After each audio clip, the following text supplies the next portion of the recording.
on a préparé une journée de formation à l'indice de biodiversité potentielle pour les bac pro forêt, les terminales bac pro forêt. Donc la matinée, nous avons réalisé des relevés, donc différents relevés, etc. pour leur apprendre les principaux facteurs de biodiversité. Et l'après-midi, nous allons encoder ces données sur des tableurs pour permettre de traiter ces données pour avoir une approche plus simple de ces données et de permettre de faire des propositions de gestion afin d'améliorer cet indice de biodiversité potentielle.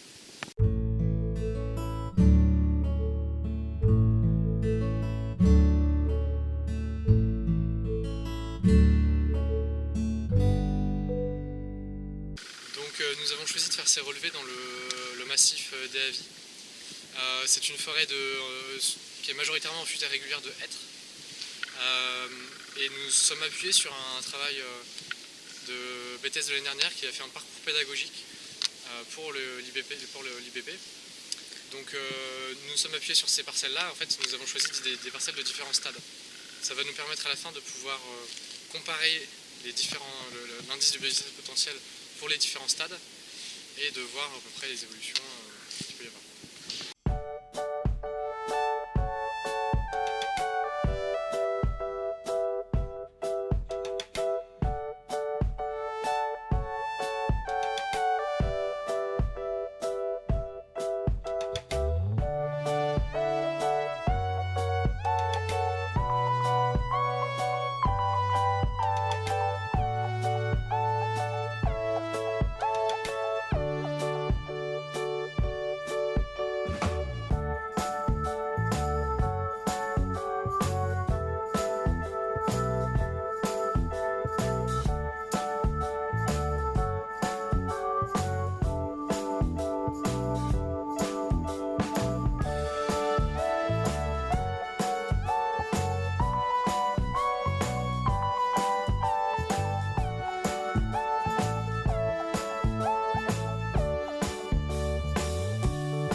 Comme le hêtre, le chêne, etc. Ouais, pour les fruitiers, c'est 40, mais ce sera écrit sur les... C'est pareil, ce sera écrit. Donc c'est plus de 70 cm.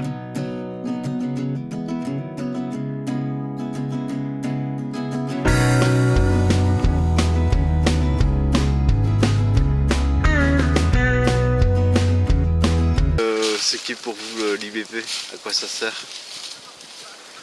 Ça sert à recenser les cavités qui peuvent être utiles pour la biodiversité. Pas que les cavités, mais tout ce qui est biodiversité dans une parcelle forestière. Pour moi, c'est un outil d'évaluation qui te permet d'estimer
nous allons réaliser des propositions de gestion en s'appuyant sur les notes techniques de l'ONF concernant la biodiversité des forêts.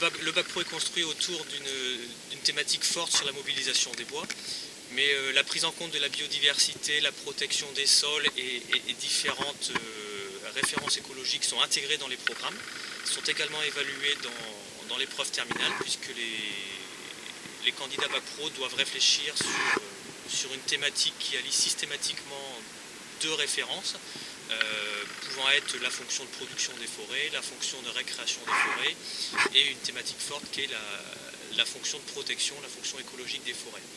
Donc nous sur le terrain on fait des choix pédagogiques qui permettent systématiquement de réfléchir aux conséquences ou aux incidences des activités forestières sur le terrain. L'IBP est un outil qu'on utilise depuis l'an passé et qui nous donne une grande satisfaction, puisqu'il est simple dans sa méthodologie. Les élèves de bac pro n'ont aucune difficulté pour le prendre en main, et je dirais pour un investissement temps qui pour nous est faible, puisque sur une demi-journée par exemple on arrive à prendre des élèves qui découvrent l'IBP et on arrive à leur faire faire une méthode d'échantillonnage en plein sur 1 hectare, où chaque élève va être autonome en fin de matinée sur l'analyse de la parcelle, sur la visualisation des cavités ou des différents critères de l'IBP. Donc on arrive aisément, on va dire, à leur faire prendre conscience de cette notion de biodiversité qui est toujours abstraite pour eux au démarrage et qui très vite trouve des applications concrètes et des pistes, on va dire, pour leur métier futur, que ce soit en termes de gestion ou d'exploitation forestière.